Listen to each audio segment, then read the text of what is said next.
Hello সবাইকে, welcome to my অনাদার mini blog. আজ হচ্ছে চড়ক আর আজ আমার মায়ের বার্থডে।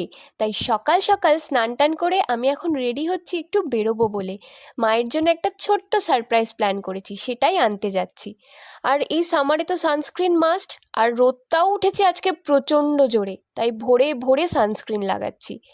আমার মা না ফুল খুব ভালোবাসে, তাই আমি এবার ভেবেছি মাকে ফুল দেবো। সকালবেলা তো ফুলগুলো এনে আমি লুকিয়ে রেখেছিলাম। তারপর দুপুরবেলা লাঞ্চ করে আমাদের একটু বেরোনোর প্ল্যান ছিল। সারপ্রাইজ দেবো বলে মাকে একটু চোখ বন্ধ করে দাঁড়াতে বলেছিলাম। তা কত প্রশ্ন, কি হয়েছে, কি করবি, কেন চোখ বন্ধ করব।